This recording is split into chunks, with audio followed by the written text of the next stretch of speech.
Hello, everyone. Welcome to Psychology and Spirituality, a bridge to a better life discussion. I'm Marcia Trajano, and I'm back with Yuri Castro. And Yuri, thank you so much for joining us again. How are you doing? I'm doing very good, Marcia. It's always an honor to be here. Awesome. I appreciate you so much. But for all of us, we're here together today.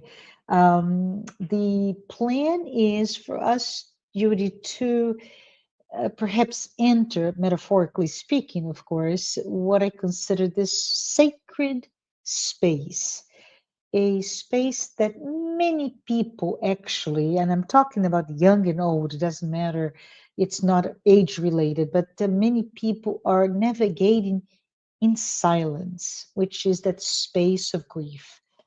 And what we're talking here, Yuri, is not just grieving for someone who departed or death specifically. We have been together in our former episodes discussing grief from the idea of the feeling that comes from expectations were collapsed or identities that were supposed to but never got completely formed, developed, matured, or relationships that perhaps may have come to an end of its cycle and have dissolved, or a future that quietly disappeared. So when we talk about grief and loss, we understand that there is no neat script or recipe, right?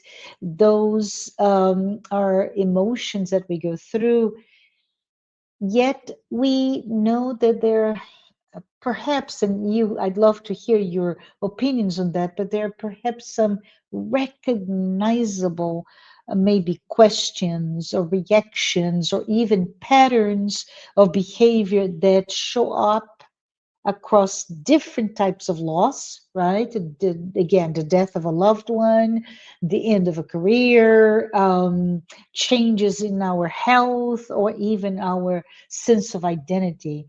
And what is so interesting, while you see those, those recognizable reactions that repeat themselves, we see that what really changes is each and everyone's story, right? So what stays consistent is that humanity of it all, our human response to losing maybe attachment, losing meaning, or even perhaps a sense of continuity. So I was going to just into those thoughts, and I thought, Yuri, can we talk about it, especially how all of this relates to compassion? What are your thoughts?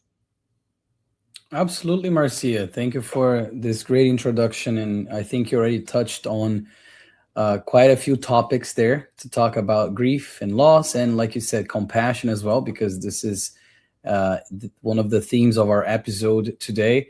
And I think you mentioned something that is very important for everybody that's listening or watching us to understand, which is loss is not necessarily just a loss of a loved one. It's not necessarily just death, or the, as we know in spiritism, the material body staying behind and the spirit continuing in Mhm. its journey. But loss can also come, and grief by extension can come with many instances that people oftentimes are not super aware of. For instance, you mentioned it already, could be the loss of an identity, could be the loss of a profession or of a career, of could be something of that nature. Loss of mobility is something that Mhm. people don't realize. When somebody, Yeah. for an accident or some other form of external factor, ends up losing their, let's say, their ability to walk, that a lot can come with that. There's a lot of feelings of loss and Mhm. sadness, and all these things that we often see in people who lose a loved one experience. We see that as well. So I think one of the things for us to already, I guess, incorporate, Marcia, is this Mhm. idea that it can show in multiple facets and in Mhm. different ways. There's different paths that will lead somebody to experience those feelings of loss and have accompanying symptoms as well. Would you agree? Yeah, yeah, I do. And it's very, the way that I see it is that emotional response that we can call grieving, right? But it's grieving what no longer is, or even what never was. So it's a very Yes. interesting and even abstract, but it's a promise of what could have been that didn't materialize. But the feeling that the emotional response to that is the same, right? We cannot ever discount that, and I think it's important um, for us here to understand how important is for all of us to, from an emotional intelligence perspective, to demonstrate empathy, right, instead of a what could potentially be a very cold, very Yes. ruthless, if you will, response to what are you going through. What do you mean you want it to be? I don't know. I'm just gonna pick up an idea here, but you want it to be, which is my case, by the way. You wanted to be an artist, and you chose a completely different career, and now at the twilight of your years, you're now mourning what you could have been, but you chose not to be.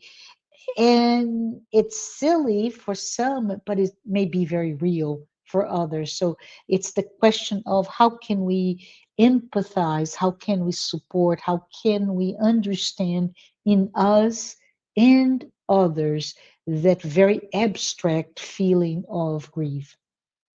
Absolutely, because we can be either in the position of somebody who's supporting someone who's experiencing grief, or Yeah, we can be in the position of experiencing grief ourselves. And I think this conversation today serves those two roles in a way, or is very useful for whoever is in any of those two roles. Either somebody who is helping yeah, someone that they love that is suffering because of grief and yeah, loss, yeah, or somebody who has recently lost something or someone, and now is going through grief. Which, by the way, and I think I believe we alluded to this, or we mentioned this in another episode, Marcia. But mm, now there's even more attention to the symptomatology of grief. If we think about, and I yes, think I mentioned this before, the Diagnostic and Statistic Manual of Mental Health Disorders, called the DSM, which is sort of mm, like the Bible, quote unquote, the Bible of psychiatry and yeah, psychology that we use in the United States.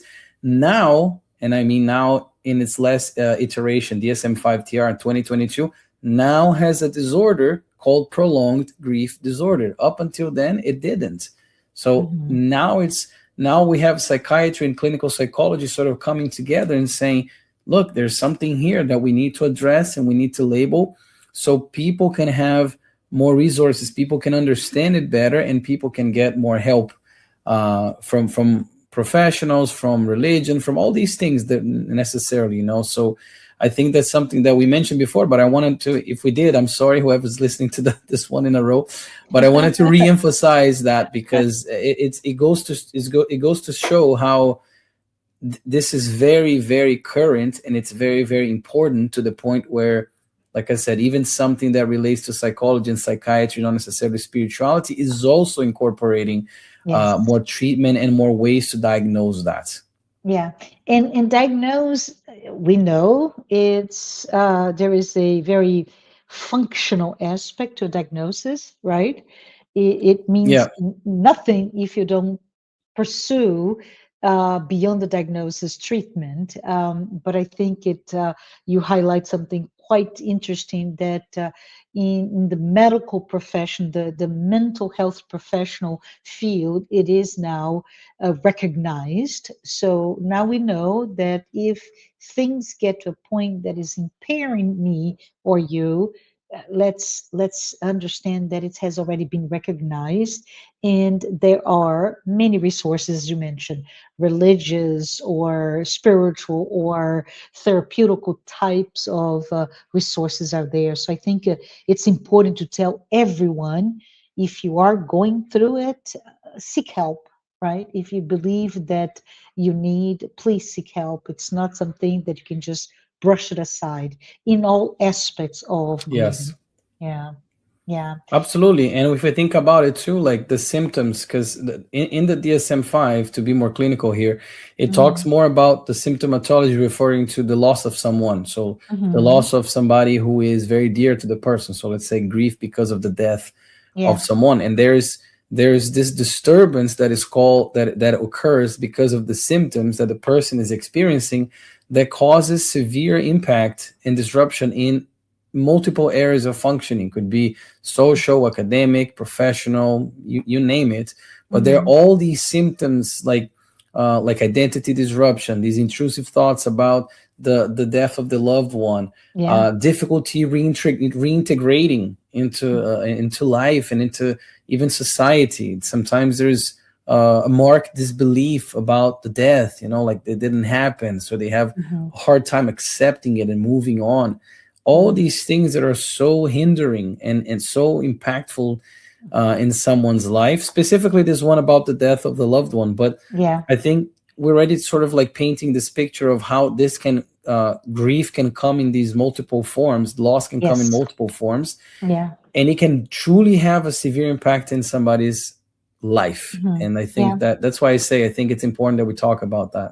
Yeah, and there's many ways and many different cultures that we'll discuss that. I love, and we talked previously on different types of either Greek or other mythological the stories of going to the underworld and coming back, which is Yeah.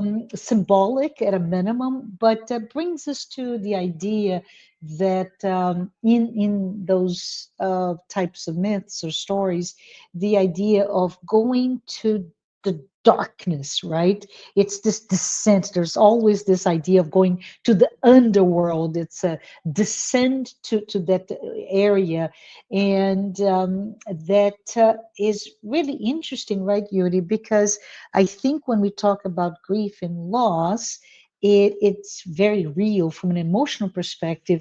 The fact that, like the underworld, we are dealing with darkness, with isolation, and perhaps here, what I'd love to hear from you, this sense of loss of meaning, right? So we feel sad, we feel disconnected, we feel that we, especially, let's say, if it's the loss in this case of a spouse or loss of a child, those that are closest to us, and all of a sudden the world, especially if it's an abrupt type of loss, right?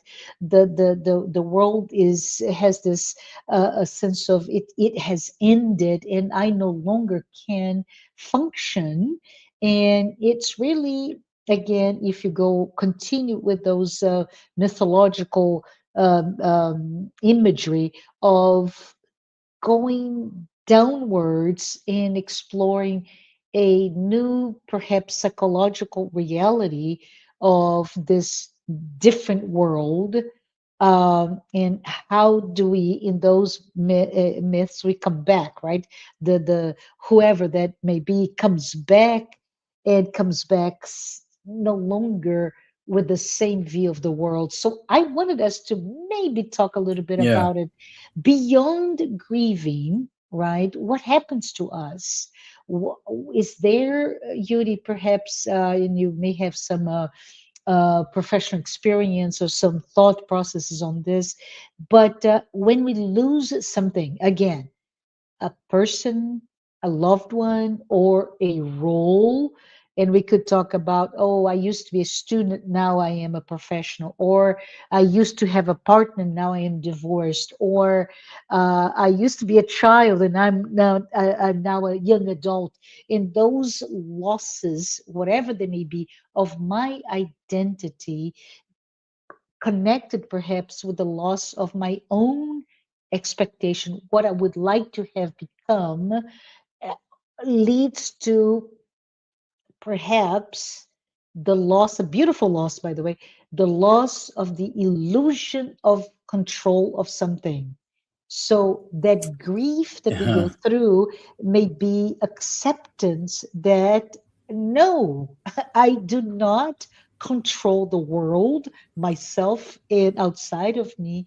And it's okay. So it's almost like philosophically, it's an idea, and I'm not sure if I'm going too far afield here, but the idea that once we experience that hopelessness or despair or pain, we grow up, we resurface to reality different, more mature, and able to look at things from a much better way, just because it is something so important. Do I make sense? You do make a lot of sense, and I think you covered a lot of ground there.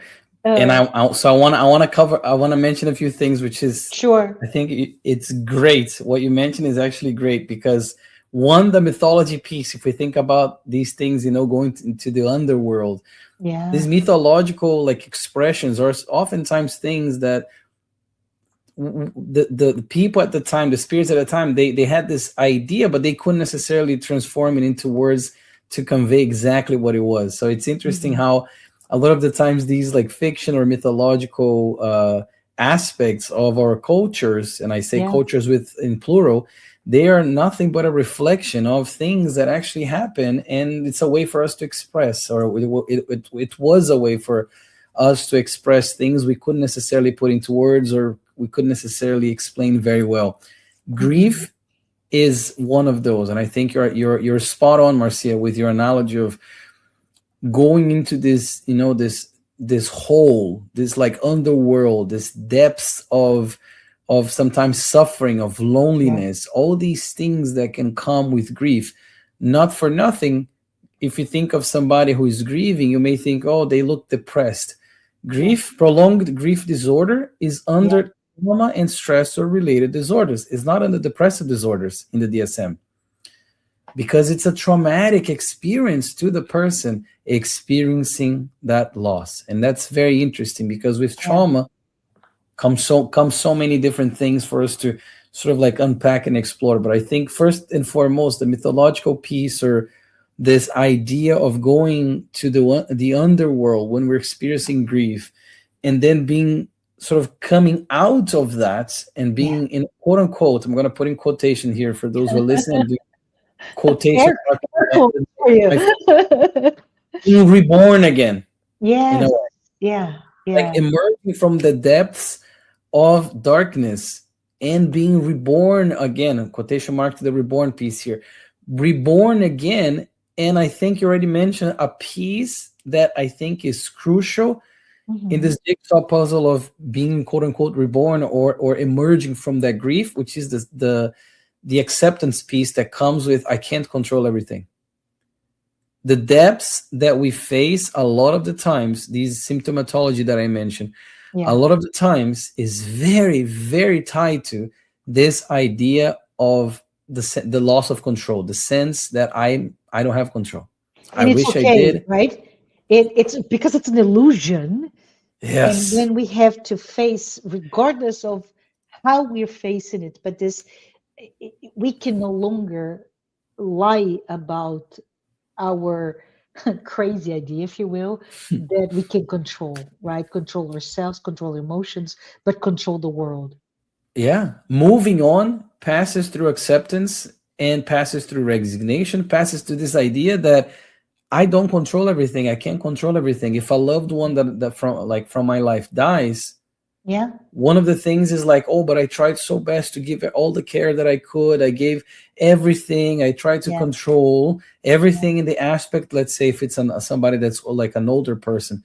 yeah, Oh, I gave all the care possible, all the best doctors, all the best treatments, yeah, which is what it's a way to try and control the situation so the person doesn't die. yeah, But if the person ends up dying, there's this sense of hopelessness and helplessness too, and in impotence, like, yeah, oh, I tried my best to control the situation, yeah, but they still died.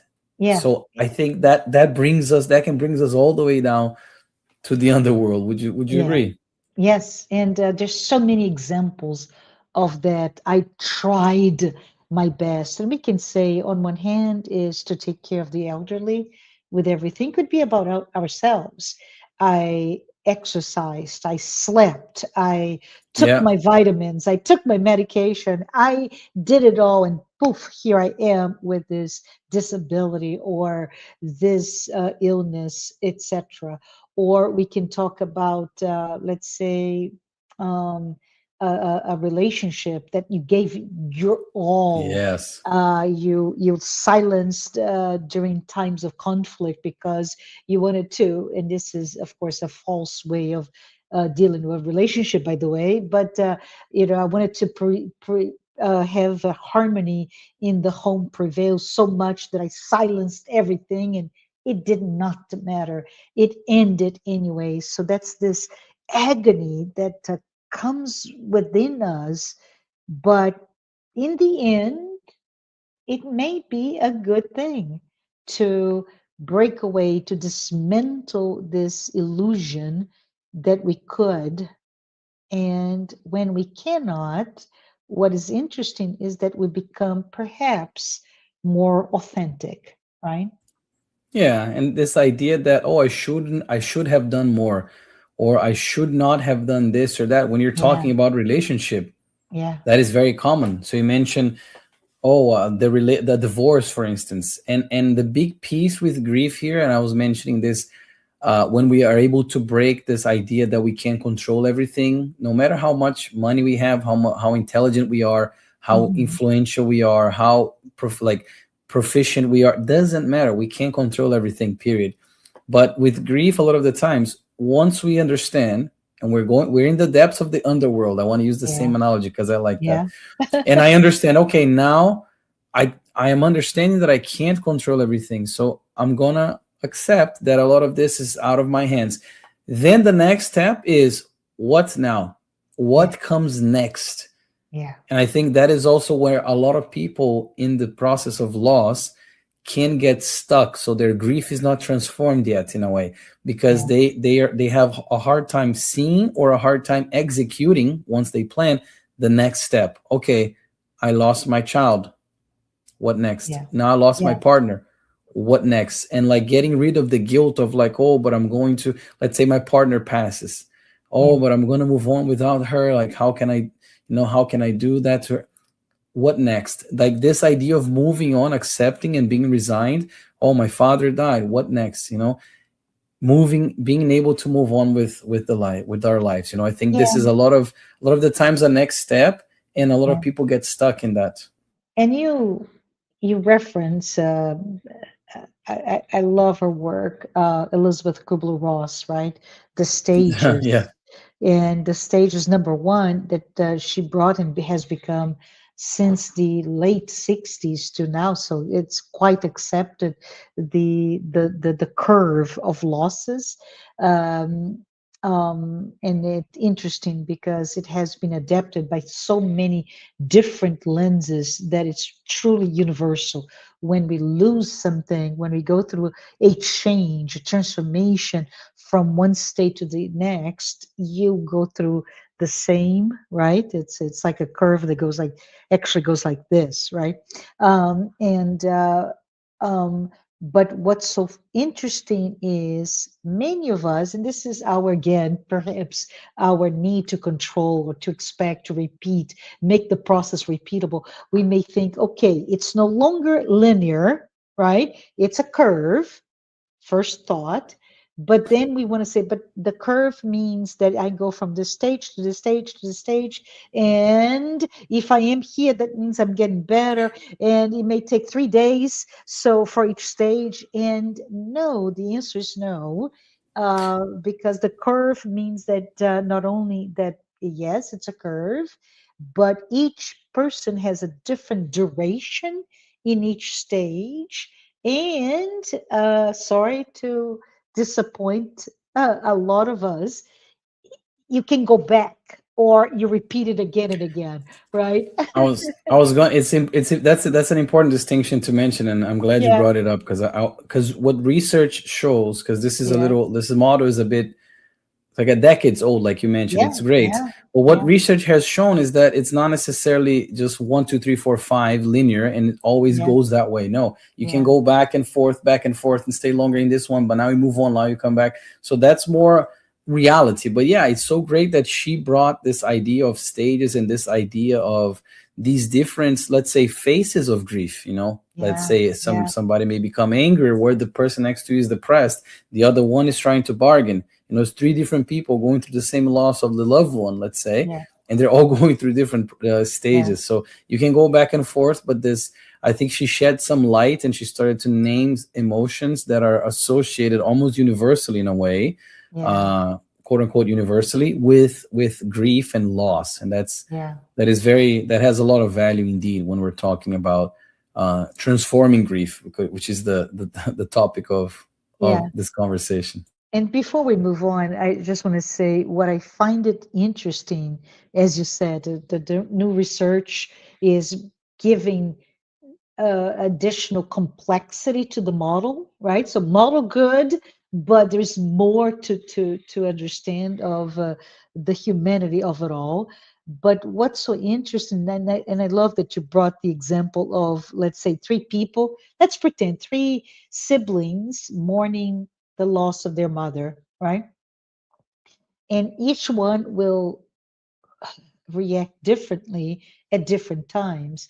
And to me, what brings to us is not so much understanding why different, why am I going through this, but also for the outside, the bystander, looking and understanding that it's okay.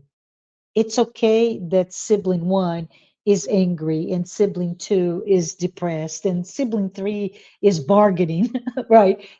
It's totally okay.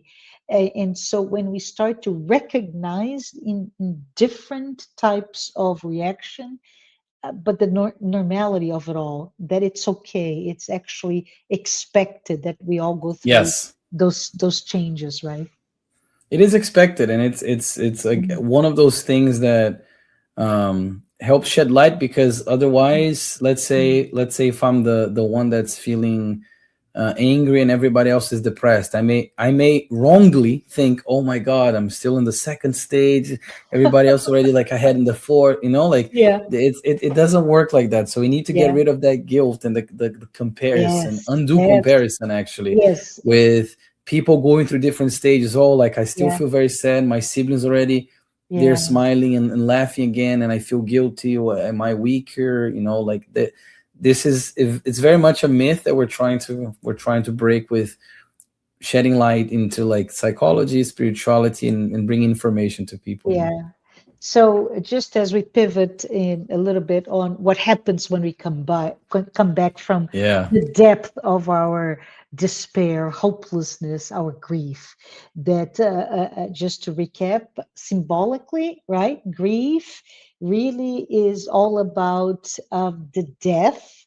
We can talk about it of many different things, including a version of ourselves. And that version of ourselves, meaning in the case of those three siblings and the death of their mother, right? They're no longer children, they're now adults. There is a pushed maturity, even in that, for example. So it's in all many different examples is grieving what I'm no longer identified as. And as such, it is maybe the word that comes to mind, Yuri, is the collapse, the destruction Yeah. of a reality that is no longer, right? So the emotional pain that we all go through, it's the emotional pain for the dissolution of a sense of identity that we had at any given time, at any given identity type, and it's painful regardless. But if we pivot now to, like you said, a surrendering that we no longer have control over, and that is an invitation, right, Yuri? I'd love to hear more from you. This invitation to be done, to be done with. Okay, I got it. I cannot control that. What else? What is going on? It's moving upward, resurfacing. Yes, And so what I thought would be interesting, because in Spiritism, right, we are taught, especially in the teachings found in the Gospel according to Spiritism, that when we talk about pain and suffering, we learn that it those types of experiences lead us to inner growth. So there is a positive result from whatever it is that is causing us pain. So it's really all about acceptance.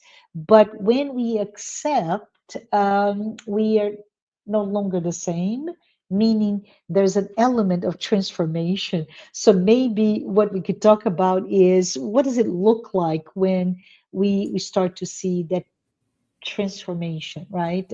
Is it a new absolutely. identity? Is it a new mature sense of self?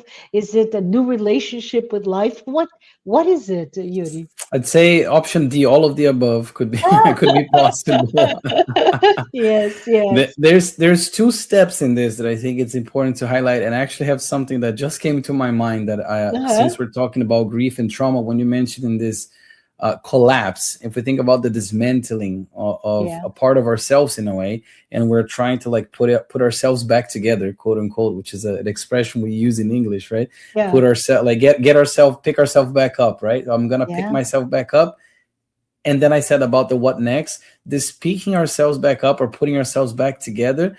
One thing that I think is beautiful, and I know you appreciate art, Marcia, so you're gonna like this. I don't know if I ever mentioned this in this uh, podcast, but uh, um, there's this Japanese art, and I think we talked about it before, called kintsugi, which yeah. is when they fix broken pottery with, let's say, gold. Yeah. I happen to have been gifted this when I got my doctoral degree in clinical psychology. I have a piece here Oh, for those beautiful. to Look at that. see. Yeah. It's a Can you Japanese just art. can you describe what you're holding Yes. for those So who cannot I'm see it? holding a small little, very small little bowl that is Yeah. mended. It was broken and it's mended with gold, like actual Yes. gold. Yeah. And the idea that the Japanese had for this, and I think this ties very well with the talk about trauma and grief and putting ourselves back together, is that the piece, now that it's been broken and mended with gold, is now more unique and much more valuable as well than it Ah, was yeah. prior to the traumatic break. Yes. So this is something that just came to my mind, and I had it here as well, to exemplify and validate the feelings of those who are going through grief, perhaps, and are experiencing sort of like this putting ourselves back together. But when we do that, we emerge something completely new in a way, or we find the strength within ourselves that we didn't think that we have, Yeah. which in a way, it's like we find a new version of ourselves that is stronger, that is, in the case of the little bowl here, more Yeah. valuable, even Yes. more valuable than before. So I think And this unique, right? I think that the unique and portion is unique. important. Yeah. Because we can have 100 bowls like this one. If I break 100 bowls of this one, there are gonna be 100 different quote unquote scars to be mended Yeah. by with gold, and they're Love very it. very Yeah. unique. So I think this is something that is part of the first step that I mentioned. This idea of putting ourselves back together and mending our broken hearts from Yeah. the grief, emerging from the depths of the underworld, and then the next step, which is what next, that I mentioned, Yeah. is moving on. I Yeah. have a few colleagues of mine in my profession that have, you know, told me, look, I work with people with depression, with grief, because it's what I went through that. Yeah. They say I went through that, so now they found a new purpose in their lives, and Yeah. they actually became professionals in clinical psychology because they were able to do that, to mend Yeah. themselves, like I said, like and I as I showed, and now they found a new purpose. So when you're talking about life getting a new meaning, Marcia, and the person Yeah. getting a new identity, a new meaning, a lot of the times this is what we find. We find roads, we find opportunities, we find things, motivation where before we didn't have or we didn't see, but Yeah. now we see because we were able to transform that grief. Mhm. Yeah, it made me, I don't know why, it made me remember our dear who passed away in 2025, Lionel Corbett, in, I believe, to, I don't know, late 2000, not late, 2015 perhaps. He wrote a book because he was actually going through what could have been a fatal disease, right? And in all his pain, and I can see that the descent into the underworld, he ended up writing this beautiful book, and it's quite large, but it's called The Soul in Anguish. And I think that the subtitle is Psychotherapeutical Approaches to Suffering. And he really dives deeply into what it is to suffer and what does it do in many different aspects. We're not going to talk about the book today, but I think it's important for us to understand, like the bowl that you're sharing. And thank you so much for bringing that up. But the bowl that was broken, shattered, right, and it comes back to life to be functional, if you think about it as a Yes. bowl, Hmm. but beautifully so with it's a glue with gold, right? Yeah, it's a lacquer, yeah, with Yeah, gold. yeah, which is awesome. Thank you so much for sharing that. But when we maybe if you go back to what Spiritism brings, right, which is that idea of pain in suffering, and number one thing that I would like to bring to everybody is the suffering is not seen as punishment in Spiritism, right? But it's part of our spiritual growth and development. So it is seen that, especially as it relates to a topic today, as the idea that loss, when we experience loss, and we already talked about several times, it leads us to express ourselves through agony, right? Through pain, because we're required to. But from a spiritual perspective, spiritual perspective, it is grief is then seen as, yes, it is a loss, but it is how our souls are pushed to refine ourselves. And of course, the main input is that who we are as an immortal soul should not perhaps be so attached from our material identity. And when I talk about material identity, I'm thinking personas, right? Those that we create to be able to be successful, to survive in this world, but that should not define us. Therefore, the grief and loss experience, albeit very painful, pushes us to start to look at life in a more detached way, right? And I would say, even if you quote other spiritual philosophies such as Buddhism, etc., we are confronted, Yuri, with the idea of transience, of how everything's ephemeral, right? And how we need to start not resisting, because it's a choice. I could resist. Yes. I could be stuck in denial, which is one of the phases that Elizabeth Kubler-Ross brought to us. But instead of resisting, moving on, when we accept, then we start to develop the sense of empathy, because now, and this is what I would love to hear from you. Now we are part of the world, right? We're no longer this happy, idealized version of ourselves. I am now as human as everybody else. And I don't know if I'm making sense, but what I wanted to talk about here is how grief and pain from a loss of something or someone can lead us to have a sense of shared humanity, and as such leads us to be more compassionate. Does this make Absolutely. sense? And Okay. it does make sense, and I think you make a good bridge there because pain levels us. Yeah. Pain Yeah. brings humility. The richest person in the world will feel pain if they lose somebody they love. The poorest person in the world will as well. Yeah. The most beautiful person in the world will feel pain if they lose someone or Yeah. something. The you Yeah. know like so we can think of all the extremes imaginable for all these transient things or these things that are ephemerous in our Yeah. reality, and as because we know we're immortal spirits living a material life. Mhm.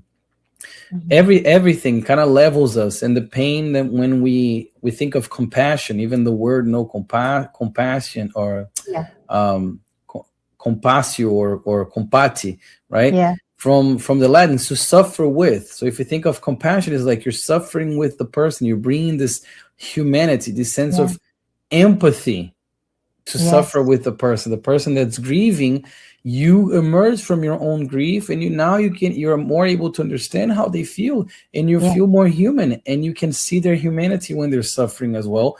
Whereas a lot of the times people, before they go through something like that, their hearts can be hardened, and they can be like, this is why are they suffering like that, they're weak, and but then when Mhm. they feel the pain and they have the trauma themselves, it Yeah. brings them to a more humane level, and they can even have more compassion now and see like, okay, now I understand how this person is feeling, or now I have an idea of how this Yeah. person is feeling. And that brings us, in a way, like I said, that's why I say levels us, because it Mhm. brings us to this level of we are all immortal spirits, we are all creatures of God, we are all here, and there's no life without suffering on planet Earth. Yes.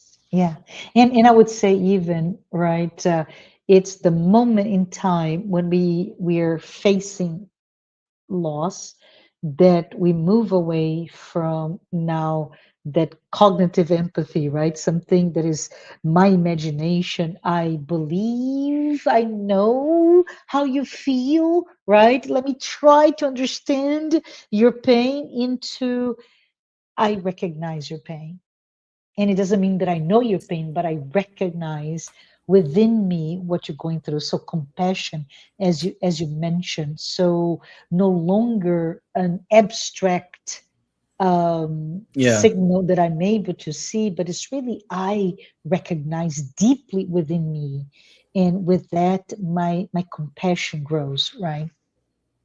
absolutely. And I think with that, again, we're inching towards, or we're inching closer to loving one Mhm. another with the Yeah. compassion when we're able to share in the suffering, not necessarily suffer together, but like understand the other person is suffering, and become compassionate and be like, no, let me support you, how can I help you, like if you're Yeah. in a good position, or the other way around, accepting help as well when Yeah. you are in the one that's somebody's extending a hand to you, and you can have that compassion back and forth. So I Yeah. think this sort of like brings us closer to this notion of fraternity, of Yeah. loving one another, and helping one another. Yeah, and we mentioned this idea of emerging from the depth or the underworld, if you will, resurfacing, reborn, being reborn again, as a transformation. And the result is now we understand deeply compassion. It's almost like you could say our hearts beat differently now Yeah. because we see it. And I would even venture this is it, may seem judgmental. My apologies if it does, but it's the question that going through whatever it is that led to my pain, right? My sense of pride and arrogance and selfishness start to be maybe diluted, softened, Yes. if you will. And in the process of softening or dilution of that, my sense of solidarity with all the others who are suffering awakens, if you will. So I love the idea of recognition that is no longer a foreign emotion, a foreign experience. I can see you when you suffer, right? And I wonder if we could perhaps, because we're getting close to the time to say goodbye. It always goes too fast, right? How to activate that? Because if we think about it, that's the best of the best, right? When we experience loss, to understand that perhaps before the experience of grief and loss, my sense of compassion is activated, right? A situation activates my compassion. But after I've been through this process of grief and loss, then compassion is almost part of my new DNA, right? And I could even say, I'd love to hear your thoughts on that. But we start to become more patient, less defensive, more understanding, right? Less reactive, perhaps. So, from that perspective, compassion as a result of the experience of grieving can be quite beautiful, right? Quite It beautiful. And if we think of Jesus, how many Yeah, times the many times he was compassionate yeah, towards the suffering of others, so many times he was compassionate. So yeah, if Jesus was doing it, rest assured it's something that you can definitely follow and try to follow, because that was the right path, and he did that yeah. out of love. That's what I'm Yes, saying. I think compassionate brings us a little closer to the the the the feeling and the true feeling, the true purpose of love as well. And as I yeah, said, our dear Master Jesus was somebody who was very compassionate, as we see in the New Testament so many times written, that yeah, he was compassionate towards that person or that the other one. And so therefore, when we transform our grief, when we see humanity in others as well, we see humanity in ourselves, we can become more fraternal, we can become more benevolent even, and more yeah, compassionate. And I think yeah, those are almost like not necessarily stages, because it's more fluid, but those are sort of like a trajectory yeah, of the spirit. yeah, absolutely. So my final thoughts on this topic is that grief may be the catapult, right? The push for all of us to dismantle our illusion that uh, I must hide my vulnerability. I must control everything. I must earn, right? I must produce. And you mentioned you said they were the outliers. And to me, those outliers that you referenced, Yuri, earlier today are outliers of what society today, Western society, considers success, right? So professionals, professional successful person, young and beautiful and healthy, whatever those markers of success. And grief really dismantles that illusion that I must earn one of those status, at least one, to be considered successful, right? And instead, while it destroys, it actually starts to build, even if it is a slow, painful process, but starts to build our notion, like the beautiful bowl that you brought, right? That I am now perhaps invaluable because I'm so unique. And even though I could say now I am broken, right? I was broken, and perhaps with pieces of me falling, I'm not complete, but it's okay because I am now something else, and that I'm worthy, right? That I'm truthful. Yes. And so when we look at everybody like that, ourselves included, that is true compassion. I'd say, right? It's not something that you have to practice or push yourself. Oh, this situation requires me to be compassionate. No, you just become that Yeah. compassionate self. What are your final thoughts? I mean, to utilize, since we're talking about it now, Grief is the breaking. Yeah. Grief transformed is the mending that we have here. And now we can put water here, serve someone else. So we can be in Yes. compassion and we can be serving as our dear Master Jesus always did, served everybody. Oh, beautiful, beautiful. Thank you. Thank you so much, Yuri.